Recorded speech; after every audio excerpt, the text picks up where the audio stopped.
We're on the record in the case of Ravello versus Sangalaza, 572-482. Appearances for the record. Good morning, Your Honor. Sean Lytle, 11640 on behalf of Nicholas Ravello, who's present. Good morning, Karen Sangalaza and Brock Person. All right. So as a preliminary matter, I did receive the Child Protective Services reports that related to reports that were made to them on the November 21st of 2019, which was the week before the evidentiary hearing.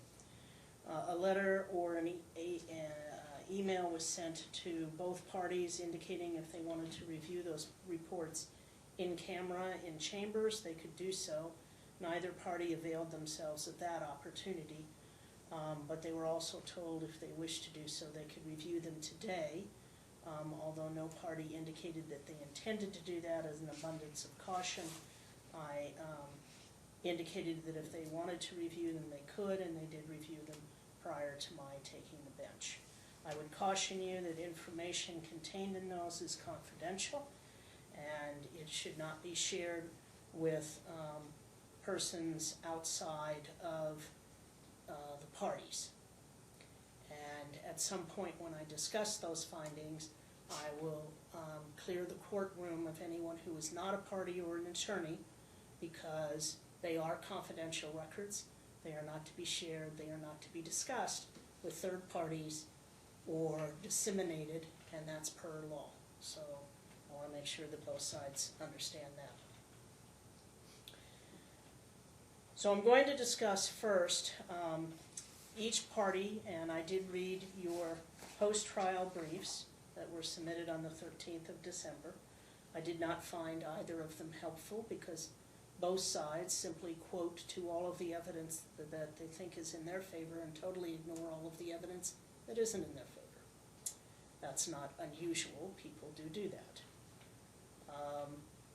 But, you know, it's a review of the evidence, and I did look at them with regard to it, but I don't agree that how the law was applied to that evidence was impartial or objective on either side.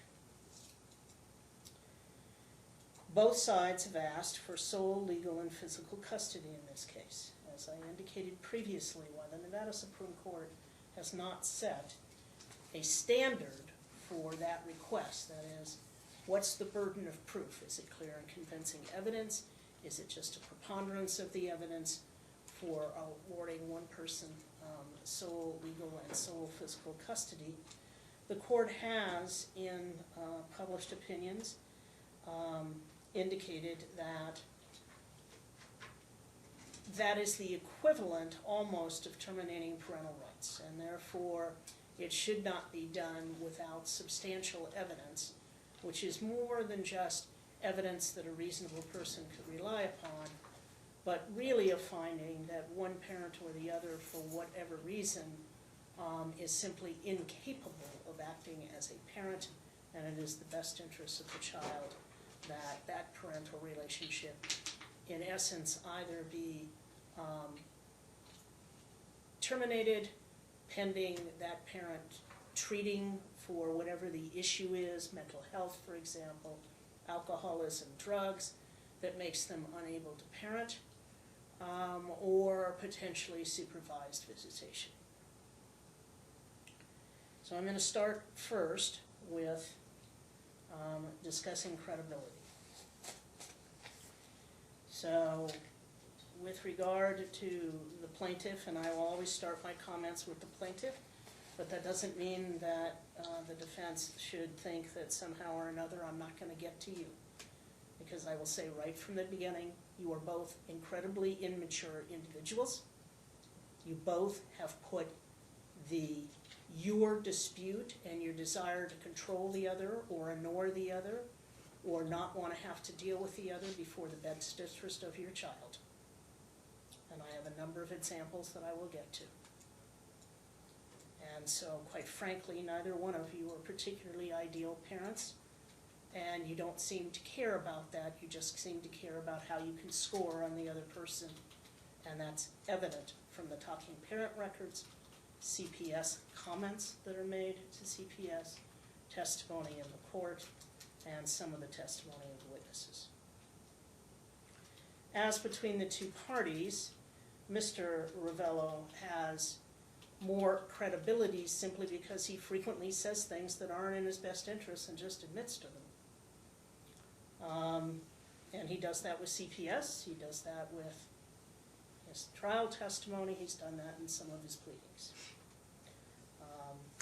That doesn't mean, however, that that's simply a factor in that, in contrast, Ms. Sangalaza will say anything and, in fact, misrepresent to the court or to CPS by omission in order to try and persevere. Her parents clearly had bias in this matter.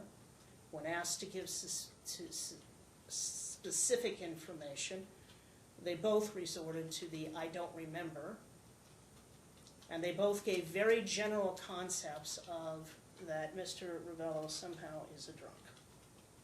But there's absolutely no evidence except for one old DUI. And if in fact he were intoxicated, then all the times that he would have dealt with the police in this case, which are several, and at the time of the exchanges, the police could have, because the exchanges, for the most part now, have been taking place at the police department. Certainly someone could have said, "Hey officer, I don't want to do the exchange because he's intoxicated or he's high," or anything of that nature. So there's absolutely no evidence presented that he has been under the influence of alcohol or drugs at the time that he's cared for his son. And the fact that you keep insisting on these things and doing little things like talking about how he's drunk, and yet the communications on the talking parents don't reveal a person who is under the influence. You read his responses and your responses. There's simply no evidence to conclude that he's under the influence. And your parents clearly are biased. His witnesses were not particularly helpful in the long run. It isn't so much that they're biased. They obviously have the same bias, family bias. But they haven't had a whole lot of time seeing how he acts as a parent. We have one person who lived with him for a period of time who could testify.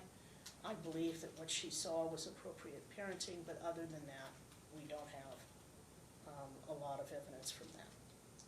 I believe that Ms.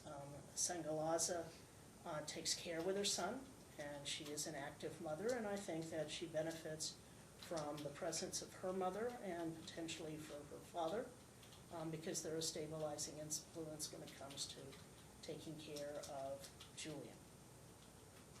And so that is a strong support mechanism for her. Mr. Ravello does not really have that kind of a support mechanism here in Las Vegas. He does have it in Wisconsin/Michigan because of the borderline. I think there's some crossing over of borders in there, but where his family primarily resides. So when I looked then at all of the evidence in the case, and going through the factors that I'm going to do, under NRS 125C035, and then I will render my decision. So we start off with the fact that the statute says that the sole consideration is the best interest of the child. However, the statute also indicates that if you find that joint custody is not in the best interest of the child, you have to make specific findings. If you find it is in the best interest, you really don't have to make the specific findings, although I think the Nevada Supreme Court still prefers that you discuss all the factors on the record. NRS 125C.001 talks about the fact that it is the state policy to encourage essentially equivalent duty and responsibilities and relationships between children and their parents, whether the parents were married or never married. There is a preference for both joint legal custody under 125C002 and joint physical custody under 125C0025. That becomes mandatory if the parties have agreed to an award of joint custody. In this case, they did agree prior to the hearing, at least to a temporary award of joint custody in the parenting agreement. However, I also feel that subsection B, that is that the parents have demonstrated or have attempted to demonstrate, but have had their efforts frustrated by the other parent, and attempt to establish a meaningful relationship.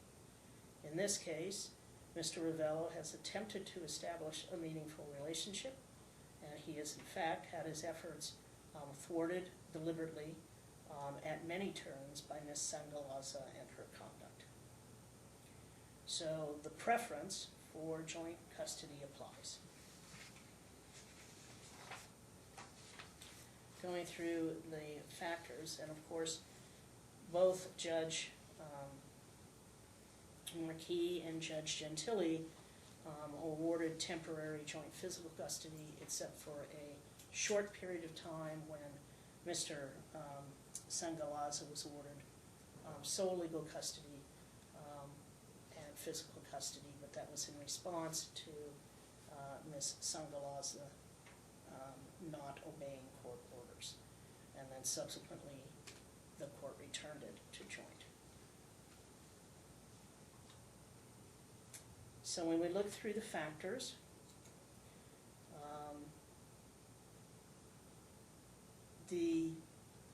I will give my findings as to the factors and then go from there. So there's been no evidence to suggest that in this instance Julian is of an age that would allow him to state his wishes. He is a little over 18 months, getting closer to 2 years old. And so he clearly doesn't have the sufficient age and capacity to give me an intelligent preference. So that factor is not applicable. There's no guardian for the child, so subsection B is not applicable either. Which parent is more likely to allow the child to have frequent associations and continuing relationship with the non-custodial parent? That would be Mr. Ravello, and is definitely not Ms. Sangalaza. You have engaged Ms. Sangalaza in a continual campaign to separate Julian from his father. You have told me that the texts in which you essentially said you're going to have to pay, and he's going to grow up and he's not going to know you as a father, were apologized for, implying that that was just a poor judgment at the time of the text. But that's not true. When I look at talking parents, at every opportunity you refuse to co-parent, almost unanimously, and not to the best interest of your child. And I'll give some specific examples. And as I said, I will get to Mr. Ravello as well, because there's many things in that that aren't favorable for him.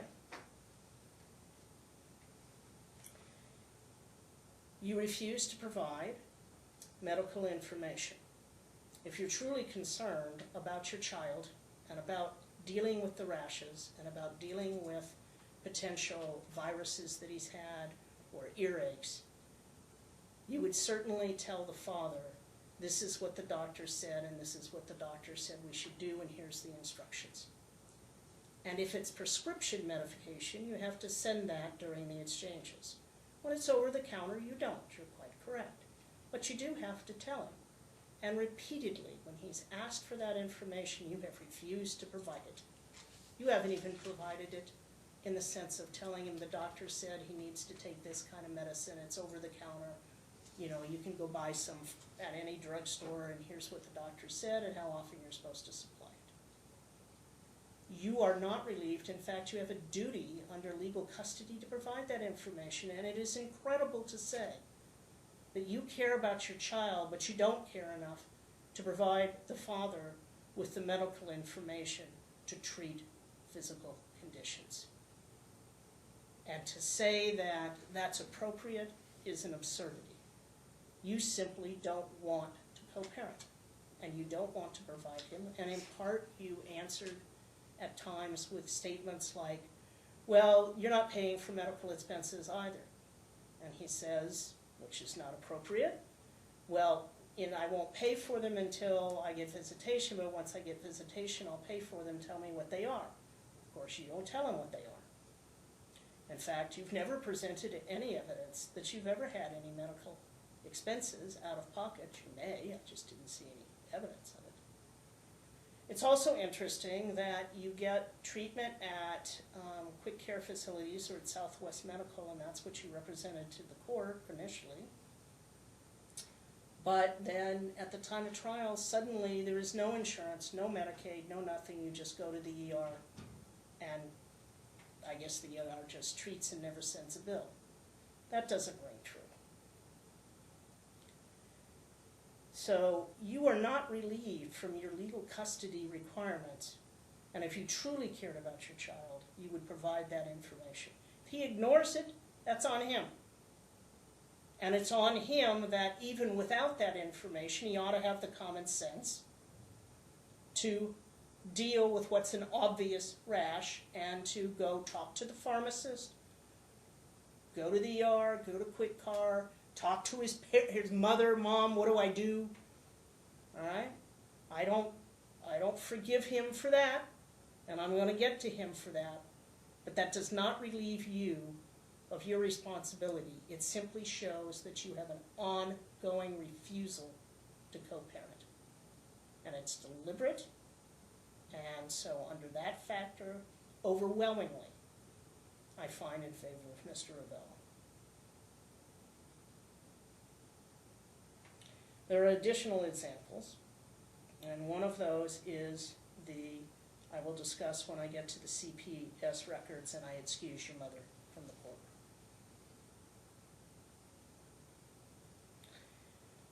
With regard to the level of conflict between the parents, I've seen much worse. This is high, medium to high.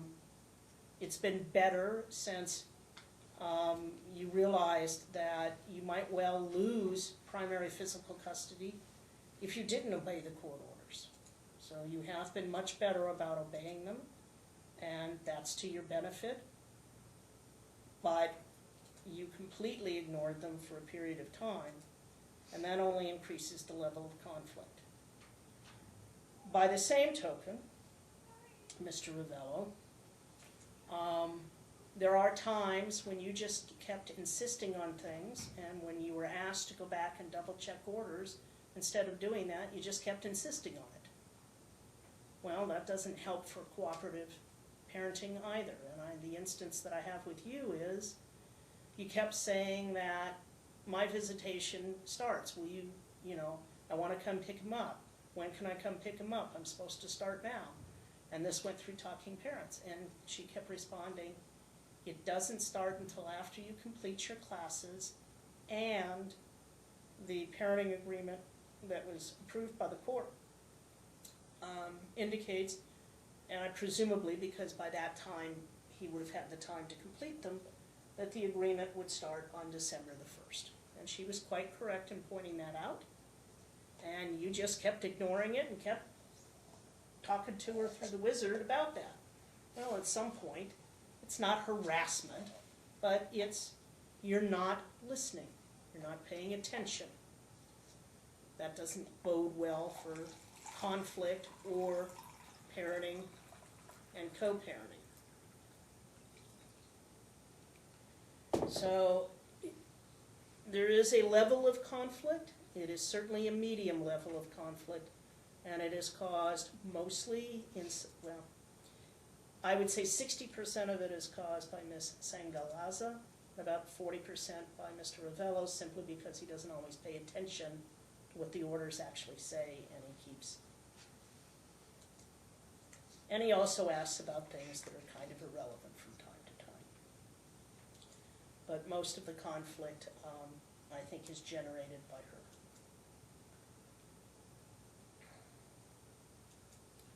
With regard to the ability of the parents to cooperate to meet the needs of the child, the answer is Ms. Sangala doesn't seem to have that ability, because she's never, Sangalaza, excuse me, she just continually refuses to do that.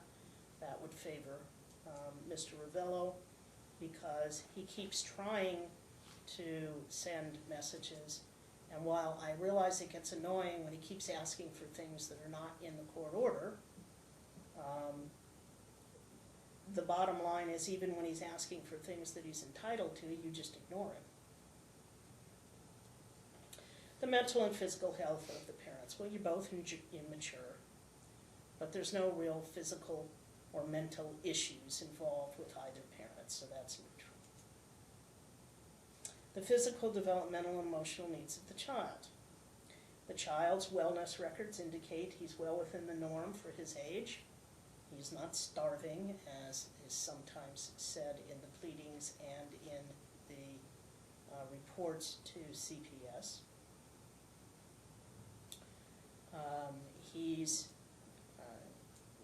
And the evidence is that he enjoys his time with each parent, but he clearly suffers when nobody treats his diaper rash appropriately.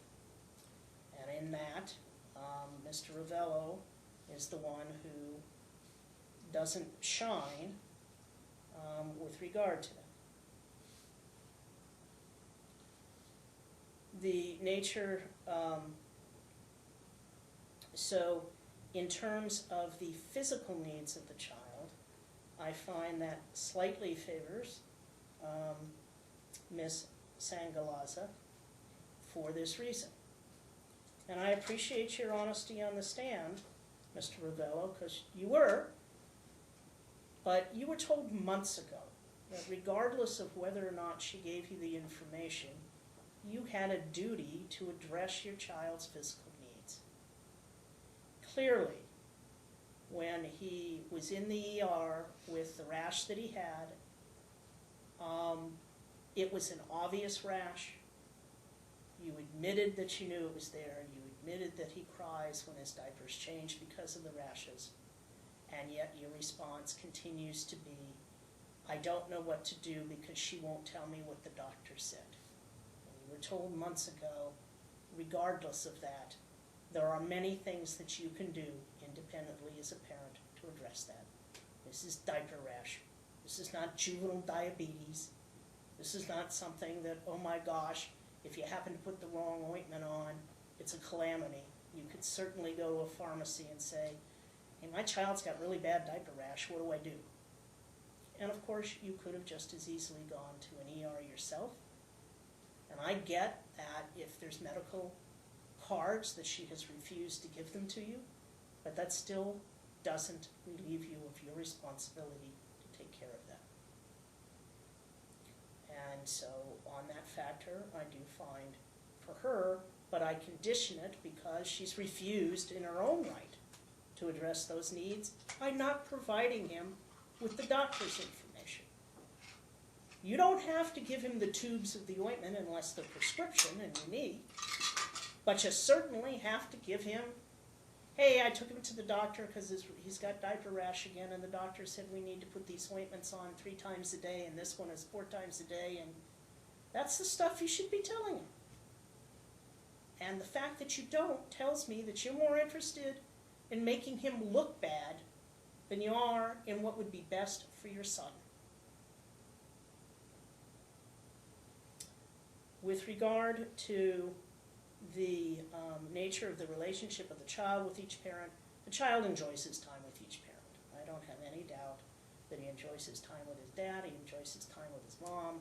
I'm sure he loves his paternal and maternal grandparents, although he clearly will have, so long as one set of grandparents is right in the same city, he'll always have a closer relationship with the maternal grandparents grandparents than the maternal. That's natural.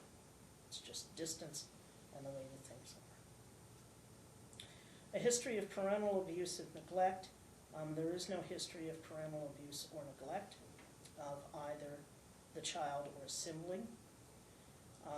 Is there a sibling that a relationship needs to be with? There is no sibling relationship issues in this case.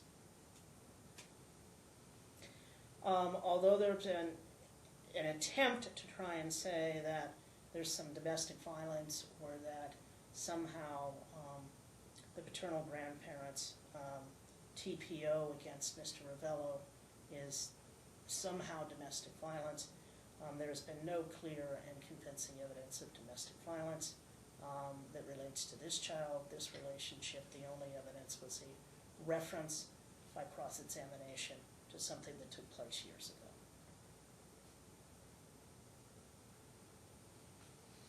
There's no acts of actual abduction.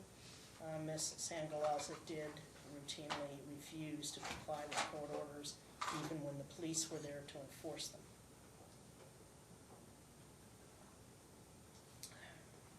But that is not abduction under the statute.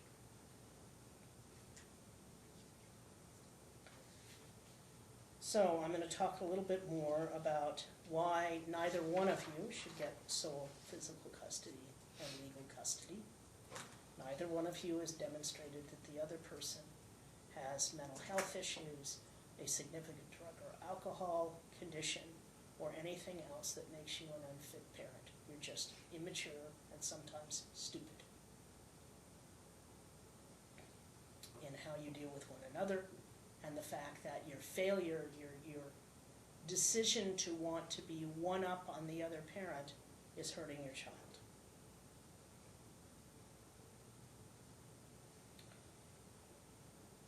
With regard to the issue of joint physical custody versus primary physical custody, these are the things that I look at. And for this, ma'am, I will ask you to step outside because now I must discuss the most recent CPS report. And then once I've concluded that, I'll allow you to return.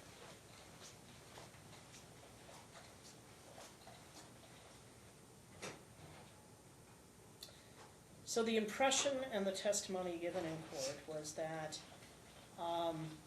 when Julian came back from his 5-day visit to his dad, the diaper rash was so bad that there was some bleeding and some patches, and upon taking him to the ER, the doctor contacted CPS.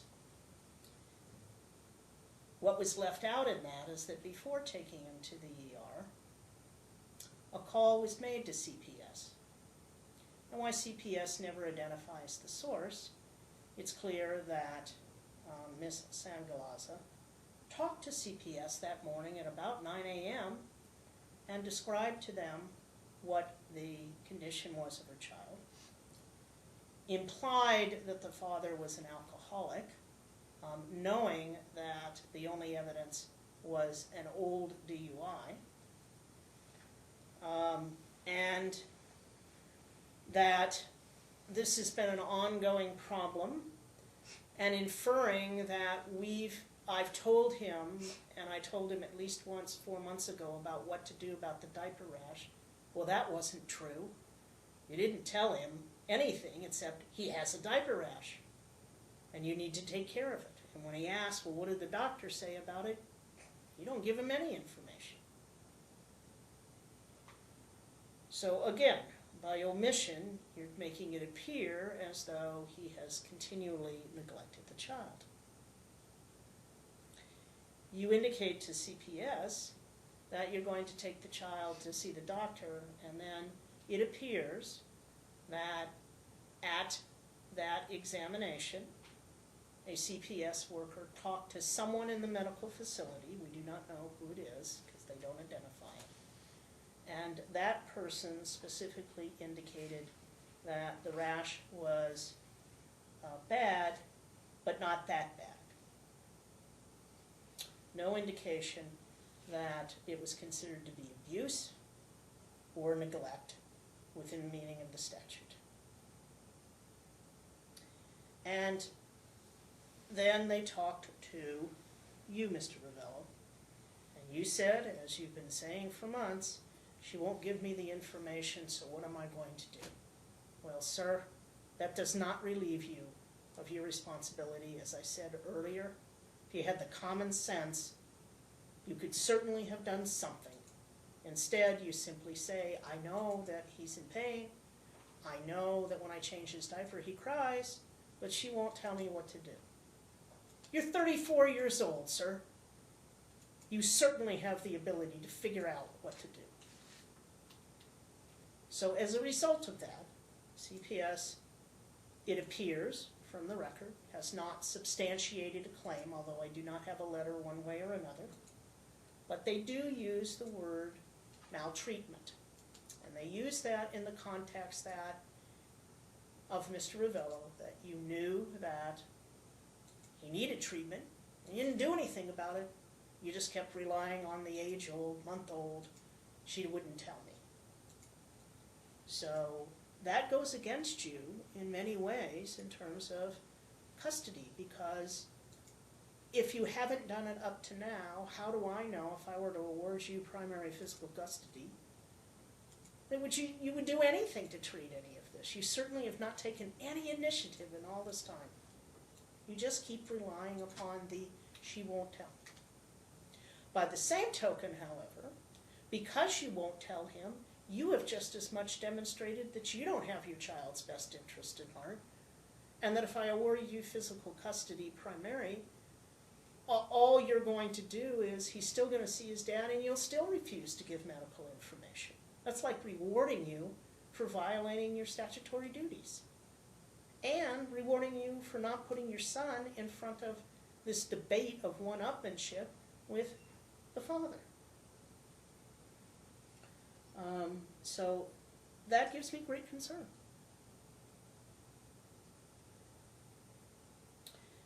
The CPS records also indicate, as I said, that you have engaged in a campaign of sort of misleading statements with regard to the capabilities of Mr. Ravello, when you could have just told the perfect truth.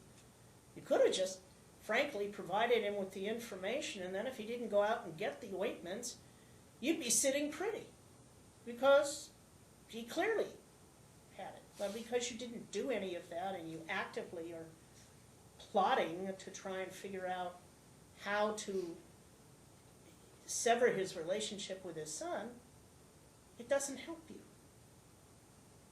And one of the things in the statute that we deal in terms of primary physical custody is, in best interests, are you going to foster a relationship? The answer is no. That's simply going to encourage you.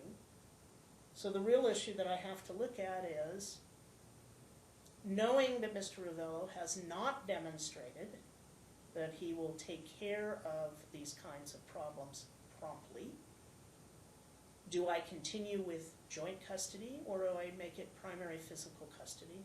Well, I'm sorry, I'm not going to find that someone who engages in active primary parental alienation should have physical custody, because that's just as bad and against the best interest of the child. He needs to have a good relationship with his father.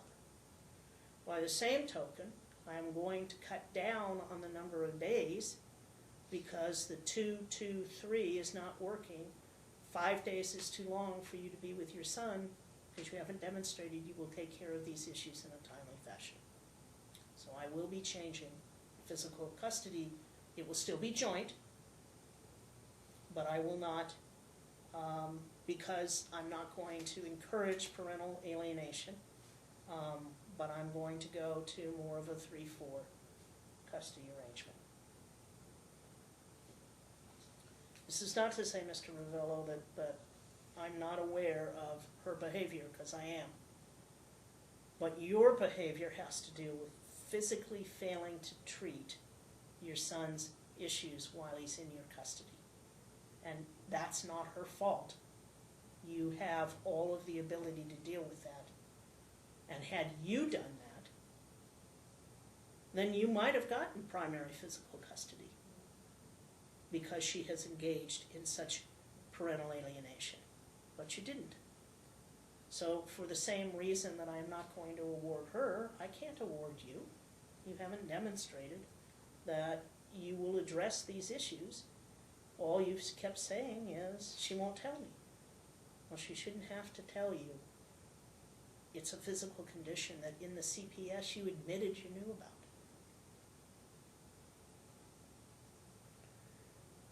So that is another issue that I find problematic on both parties for the reasons that I've said. So I will not award either side primary physical custody because mother engages in parental alienation, openly, consistently disobeys court orders, and I will not reward that because she'll just continue to do it and will further alienate him from his son. That isn't appropriate. I won't award him primary physical custody because he hasn't demonstrated that he will take independent action to address the child's medical issues while the child is in his care. There are other issues where, and other examples, this issues of feeding. There's absolutely no evidence, no medical evidence that the child's lactose intolerant. All we have are medical records where you make that claim or you tell that to the doctor, and the doctor just accepts it because the doctor's not thinking about whether or not you're trying to establish something for a custody arrangement. There are no independent tests, nothing to indicate that this child is truly lactose intolerant. And I'm sorry, I'm not going to accept your mother's testimony about the diapers because she exaggerates, you exaggerate, your father exaggerates. I have no doubt that the child has diarrhea more frequently than he probably should because if he's on breast milk and you refuse to supply breast milk or make arrangements, because I understand there's a limit to pumping, but you know, for the 5 days that he's in his father's care, consistently we have this conversation going on about that issue. And actually I'm going to let your mother come back in now because I'm done discussing the CPS report.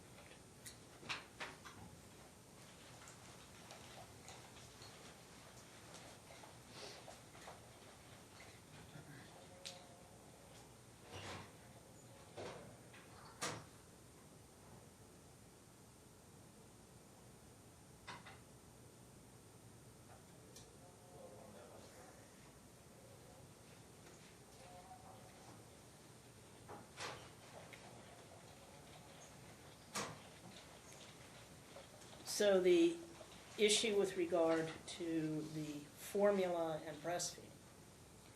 The talking parents indicate that routinely he said, if you want me to provide breast milk, I need to have the breast milk. And you continually refuse to do that.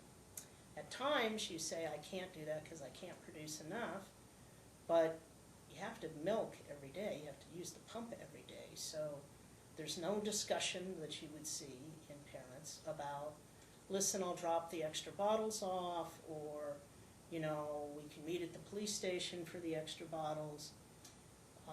Nothing of that nature. And in fact, you were told in court that if you really think that the formula that he's using isn't appropriate, then get a different formula and tell him what formula you want him to use. You never did that either. If you are truly concerned that what this child is eating is causing diarrhea or loose stools, then you would have addressed that. Again, it's just another example of why you put your conflict above your child's interests. Of course, the same is true in the sense that, you know, you asked several times, I just want proof that he's milk intolerant, because you have no reason to accept her word. And I get that. So I don't hold that one against you. You used a formula. There's nothing in the record to indicate that medically the child has ever been diagnosed as allergic to milk, lactose intolerant. It's all your assumption. And without anything else, your credibility is such that I won't accept that as an assumption. Not when he asks consistently, hey, have you got anything to back that up? Or tell me what formula you want me to use. Tell me what the doctor says I'm supposed to do with regard to issues relating to his sickness. At one point, the doctor recommended why he had a virus to take some Pedialyte or some substitute like that. You don't tell the father that when the father's picking him up. That obviously isn't in the best interest of your children. So I am not convinced that the child's problems, other than when you switch from breast milk to solid food and formula and then you switch back to breast milk, that's going to cause some dietary issues, which most cooperative parents can address by addressing those with a pediatrician and talking about how we work that through. If for some reason mom can't produce enough breast milk, and that wasn't done by either parent, he could have just as easily had some of those discussions as well, and I recognize that. But to put it all upon him, no. You had just as much responsibility and you ignored it. And you just make these statements, but there's nothing to back them up. He may be lactose intolerant, he may not, but I don't have anything other than what you told a doctor that then shows up in a doctor report to indicate that.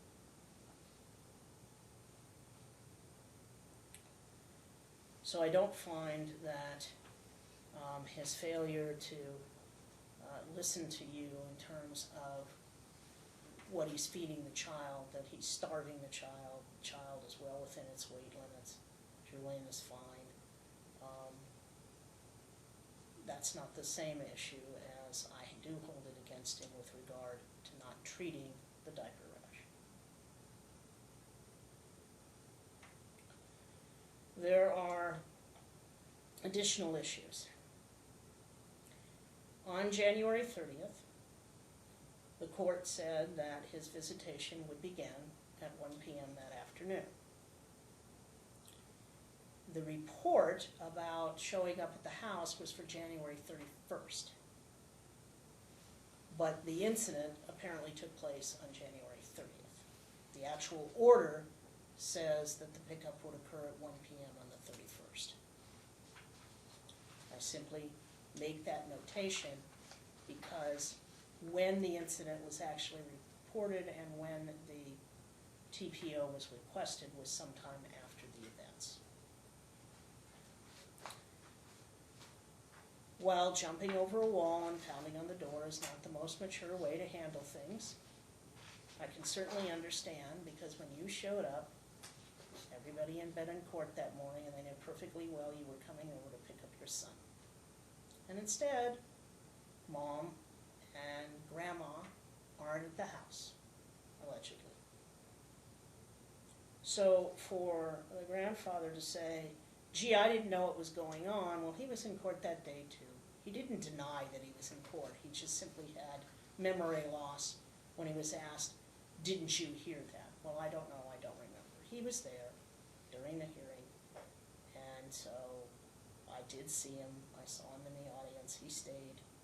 Whether he was paying attention or not, I don't know. But clearly that incident doesn't show stalking or anything that would warrant that kind of a situation. It shows someone who that morning had been told he could come pick up his son, and what happens? Nobody's there, and his visitation is thwarted once again. So it's hard to put much weight into that as a marker against him. Therefore, for all the reasons that I have stated, it will continue to be joint physical custody. Neither party has presented sufficient evidence to overcome the preference. It is in his best interest to have continued contact with both parents. However, I don't think it's in his best interest to continue the 2-2-3 because I think 5 days is too long with Dad at one continual situation, because he has not demonstrated he will address the diaper rash appropriately. Therefore, I'm going to go to a 3-4 custodial arrangement, which is still a joint custody arrangement. And my thought process was that Sunday at 9 a.m.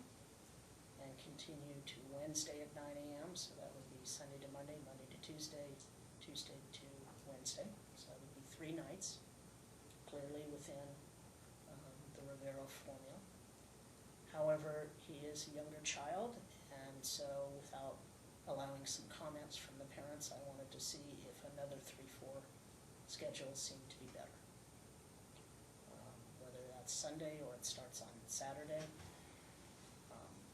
My inclination is to start it on Sunday because it gives each parent kind of a full day and a night on a weekend. So, So I will ask you first as plaintiff to indicate. well, what I would like to just throw out there,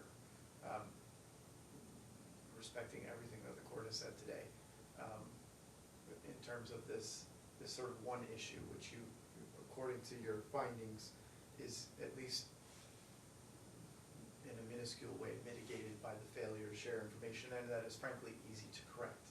That if the concern is the 5 consecutive days for either party, that rather than a 4-3 that's sort of permanent in nature, that we do a 3-1-3, where there is never, so the longest that the child is with either parent would be 4 days at a stretch, right? So that where we have 1 day that alternates each week, and then that way each parent has 1 week 4 days, the next week 3 days, 1 week 4 days, which is a true joint physical custody schedule, which approximates what has been going on for now a year. So week 1, one parent would have 4 days, week 2, one parent would have, week 1, the other parent would have 3 days, the next week Correct. it would flip. And then, so all we would need to determine is which 1 day of the week makes the most sense to alternate between them.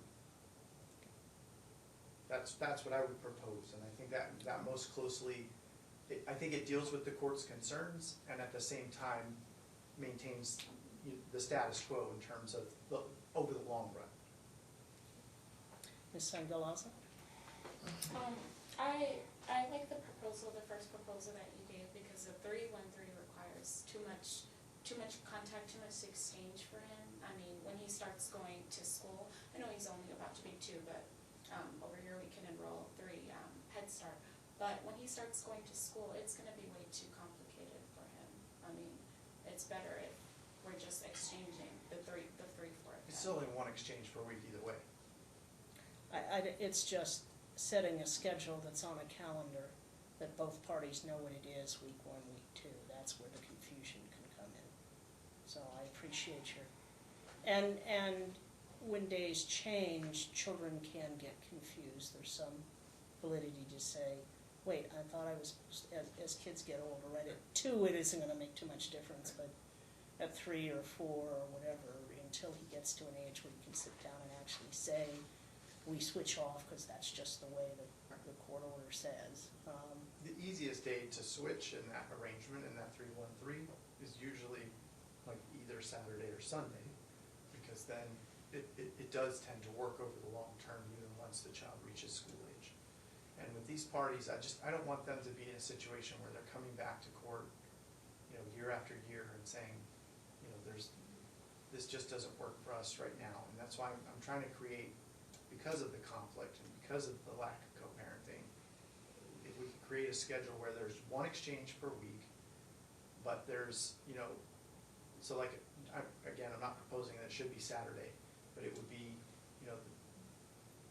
the 4-day period would include Saturday. So if it's, Wednesday, Thursday, Friday, Saturday is the 4-day period, but that Saturday alternates. So it either gets added on to the Sunday, Monday, Tuesday period, or it gets added on to the Wednesday, Thursday, Friday period. That kind of solves the problem. It just seems complicated. I mean, I can't even understand all of that. I do understand what he means. It generally deals with what we call a week 1, week 2 schedule. So in week 1, you would have Julian for 4 days, and then he would have Julian for 3 days. Then the following week, he would have 4 days, and he would have 3 days. So what it means is that the day that would alternate is whatever that day is, so Saturday. I'm not saying that I'm going to do that right now. I'm just explaining that's how it works. So you would have a calendar, and your calendar would just say, okay, these are my days, these are his days. Your Honor, may I? You may. When it comes to having like I work, I mean, I need something that's set so I can, be able to work that around my work schedule, whereas he doesn't work. He can work with a alternating, swap day.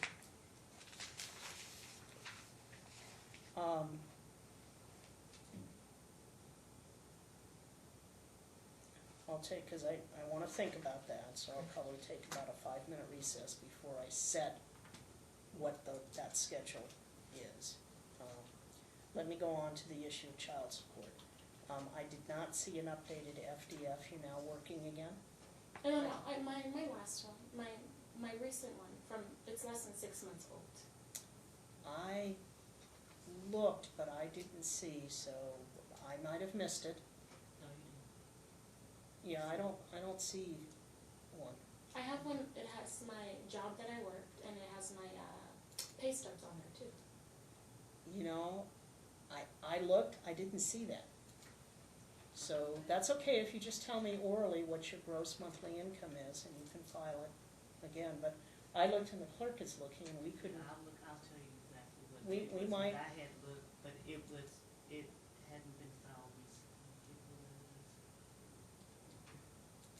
The last one I have, according to my notes for you, was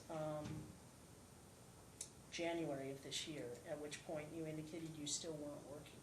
No, I mean, I believe you. yeah. I'm not saying you didn't do it. What I'm saying is for some reason it didn't get there. So I don't know if this was one of the times when you had an unbundled attorney and you gave it to the unbundled attorney and No, they didn't it get was- it filed? It was filed, the last judge looked at it, she was able to look at it and determine, it was filed. It was in January, but she was working, Yeah. but it's been more than 6 months. Okay, yeah, okay, I understand. So on January, when I looked, it looked to me as though it were 0, but I also noted that there were 2 different FDFs, so I might have missed one. Yeah, it's So the way it what's looks. the gross monthly income? She didn't put a gross. What she actually did was put how much she earned, her hourly wage of $8.25 for 21 hours, and then she said her weekly income. Oh, she wrote $750.75. I didn't see it because it was so. And what, you probably missed it just like I almost missed it because it's actually not. It's typed in and it's so little. Okay, so $750.75 is the what weekly. she put in January. Yeah. All right, hold on. And that's not weekly, right? That's what you put for your GMI, gross monthly income. Mm-hmm. Okay.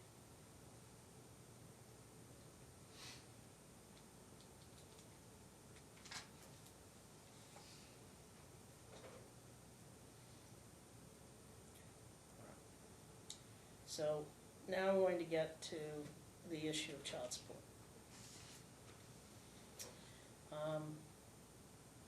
Mr. Ravello, if you choose to want to pursue a professional poker career, that may be your choice, but when you have expenses that are, your latest affidavit would be $3,700, previously it was $3,900, because you're living off of your aunt, or there's been some suggestion that at one point you had a trust fund income, because that's how your aunt knew what your finances were. I looked at that, and I looked at the circumstances, I looked at your assets, and it is my opinion and my finding that you are willfully underemployed. You have the capacity, you've worked in the past, and you can't rely upon the fact that, gee, I play part-time poker and my family's very nice to me and my aunt supports me as a method of lowering child support. So I find that you are willfully underemployed, and that for purposes of child support, I looked at your expenses, and while I realized that your aunt testified that she provides that and somehow it's a loan, it's still income.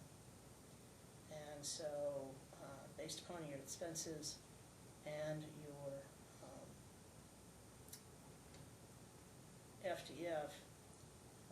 as I said, those change.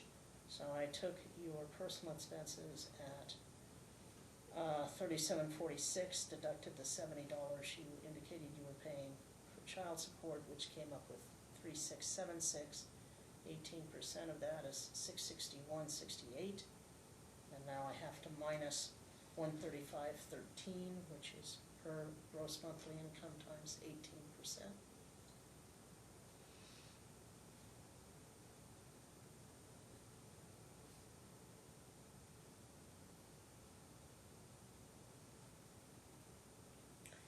So that would come out to child support of $526.55. That will begin as of January the 15th, 2020, and it will be due on the 15th of each month. In terms of health insurance, either one of you at the moment apparently qualifies for Medicaid. Ms. Sangalaza, is it still your representation that the child is not on Medicaid? Because I got a job, I had to start paying, so I just decided not to. But I can go back to the office and see how much it is they're gonna make me pay. So, And then just- since you're working and there is an ability to do that, Mr. Ravello, you too could try and qualify, although I think she's more likely to qualify than you would.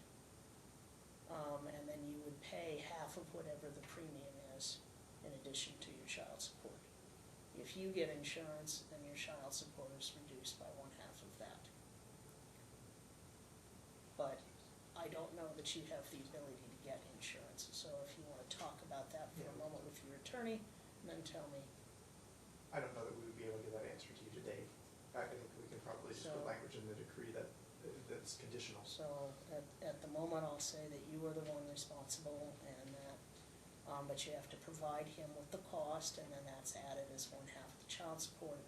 However, if he's able to obtain insurance, then the same thing would apply and you'd have a deduction, okay?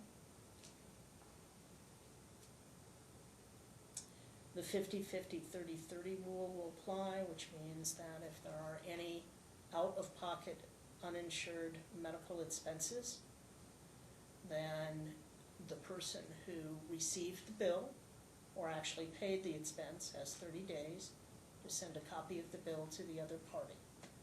If you paid it, you need to provide proof that you paid it, not just the bill.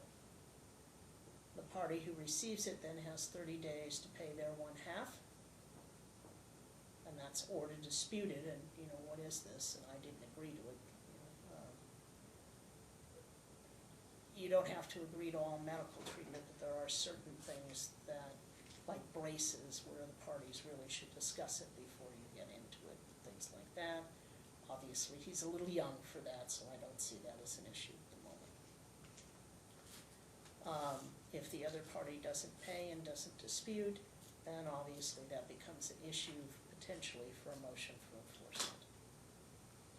If you have not paid the bill, then you inform the other party that you haven't paid it, and then they just pay their 1/2 directly to the health provider, and the party who got the bill pays their 1/2 directly to the provider. And each should provide the other, through talking parent, with proof that they did what they were supposed to do. Your Honor, I'm sorry. Yes. Could I just jump back real quick on the child support calculation? I appreciate and do not challenge the court's Well, no, you're free to challenge it. math. I No, don't expect you to. I don't challenge your math, and I also don't frankly challenge the underlying finding of willful underemployment. But if we're relying on an FDF from January of this year, since that time, Ms. Sangalaza has also completed her college education. And she indicated has that finals, she was I working. believe, tomorrow, Right. or No. graduation tomorrow. No, it was 2 days ago. 2 Yeah, days. 2 days ago. Very good. And we also have in that FDF an indication that she's only working something like 20 hours per week part-time.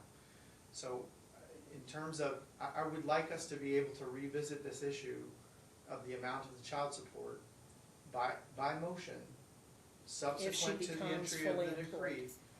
And I think that there should be a suggestion